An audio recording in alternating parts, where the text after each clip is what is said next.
지금 저는 그냥 평범한 엄마로서의 넋두리, 그냥 제 하고 싶은 얘기를 하고 싶을 뿐입니다.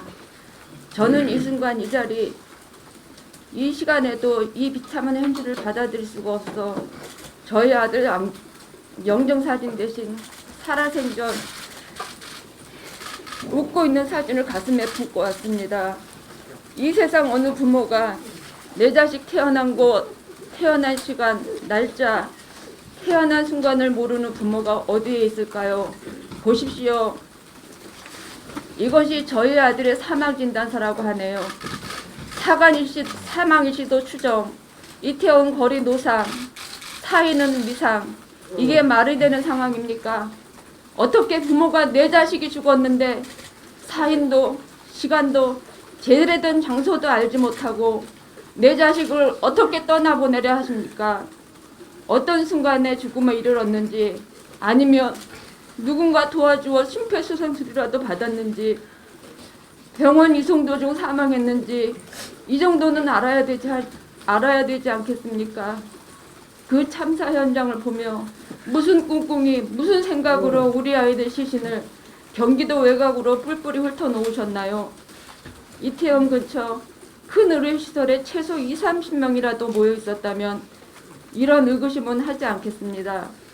누가 무엇이 무서워, 무엇이 두려워 이런 어처구니 없는 지시를 내린 건가요? 결국은 유가족끼리 만나지 못하도록 철저히 계산 속에 이루어진 것은 아닐까요? 이태원 잔사 희생자 29살 이나은 엄마입니다. 저는 아직도 이 현실을 받아들일 수가 없는데 내 아들은 온데간데 없고 아직도 아들이 퇴근하고 들어오면 엄마 배고파요 하던 아들의 목소리만 머리에 맴돌고 있네요. 며칠 전까지만 해도 아들의 핸드폰은 꺼졌는데 새벽 5시 30분이면 어김없이 출근 알람이 울리더군요. 우리 아들, 이 땅에 젊은이로서 살아간다는 것이 얼마나 치열하고 힘든 하루하루의 삶이었을까요? 어떻게 이렇게 허망하게 가버릴 줄 알았다면 내 옆에 있을 때 더 안아주고 더 도닥거려줄 걸, 사랑한다고 매일매일 말해줄 걸, 얼굴 한 번 더 만져줄 걸, 내 머리를 쥐어박고 가슴을 뜯고 또 치면서 먼저 보낸 미안함에 몸부림칩니다. 술 한잔 마실 줄도 모르고 축구를 유난히 좋아했던 착하기만 했던 우리 아들. 일에 지쳐 힘들어 일하다 허리 아픈 것도 참아내고 새벽잠을 이어가며 그저 열심히 살아가며 노력했던 아들이 하루아침에 이제는 제 곁에 없습니다. 엄마는 이제 어떡할까? 엄마는 이제 어떻게 살아야 하나? 엄마는 우리 나문이 없으면 안 되는데 핸드폰 단축번호 3폰에 저장된 내 사랑 아들. 아들 몇 시에 들어와? 밥은 먹었어? 냉장고에 아들 좋아하는 삼겹살 사놓았어. 이제는 더 이상 핸드폰에도 아들의 목소리는 들을 수가 없어요. 장례식 내내 우리 아들 곁을 지키며 같이 울어주고 함께 아파하던 아들 친구들이 떠올랐습니다. 문자를 보냈지요. 아들 친구들에게 미안해서 함께 울면서 저는 우리 아들 친구들에게 얘기했습니다. 이번 일로 너희들이 겪지 않아도 되는 이런 슬픔과 아픔을 겪게 해서 미안하다고, 그리고 고맙다고, 너희들만이라도 그저 친구가 좋은 곳에 먼저 갔으려니 생각하고 그저 열심히 살아주기만을 바란다고, 아들 친구들이 보여준 우정과 사랑 잊지 않고 기억한다고. 그리고 저는 이 말을 하고 싶습니다. 무능한 이 정부에 아들을 뺏겼지만 엄마는 더 이상 아들 앞에 그저 눈물만 흘리고 있는 무능하고 무지한 엄마는 되지 않겠노라고요. 내 아들이 아닌 이 땅의 모든 아들, 딸들이 또다시는 이렇게 어처구니 없는 참사에 희생되지 않도록 철저히 밝혀달라고 이 나라 이 정부에 단호히 대응하고 소리칠 거라고요. 왜 이런 사태까지 됐는지, 국민의 안전과 생명을 책임져야 하는 정부의 무능함을 모른 채 저는 그저 기다리기만 했습니다. 저는 얼마나 무지한 엄마였을까요? 그러나 이제는 알겠습니다.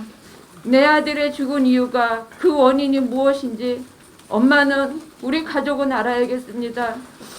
그런데도 무지한 저는 이해 못하는 일들이 너무나 많다는 걸 하나하나 알게 되었습니다. 저는 아들에게 약속했습니다. 아들 잘못 아니라고. 무능한 정부에서 그저 열심히 살아온 아까운 29세 삶을 지켜주지 못한 무능한 어른들, 무능한 정부의 잘못이고, 그러니 무지한 이 엄마는 이제 넋놓고 눈물만 흘리지 않으려 한다고요. 도와주십시오. 유가족 여러분과 함께 우리 아이들이 억울하고 비통한 죽음에 대해서 철저히 명확하게 밝힐 수 있도록 미약하나마 동참하려 합니다. 저는 정치에 대해서 잘 모릅니다.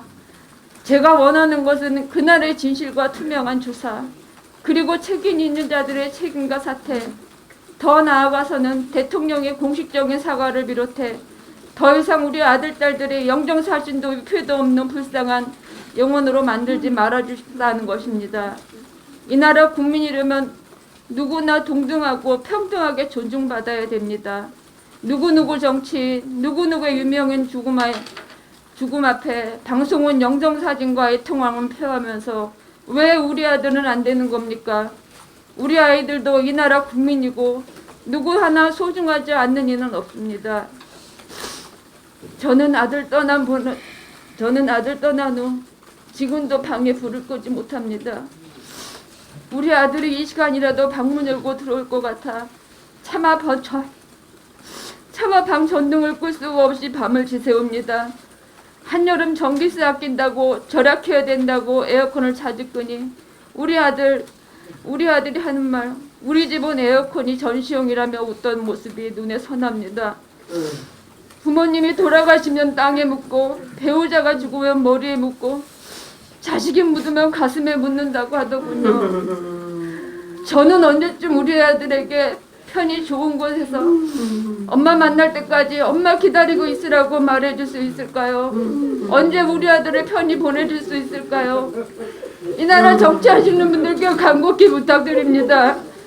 우리 유가족의 아픔을 조금이나마 진정성 있게 생각하신다면 솔직해지십시오. 제대로 된 조사와 제대로 된 사과, 우리 아이들에게 사과하십시오. 책임 있는 자들은 책임지고 대통령은 진실성 있는 공식 사과하십시오. 마지막으로 우리 아들과 희생된 모든 우리 아이들에게 지켜주지 못해 미안하고 사랑한다고 큰 소리로 전하고 싶습니다.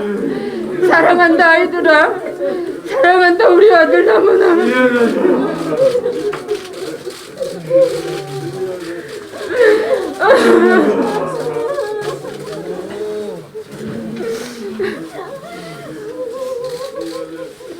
이유가 없다는 거야. 애들이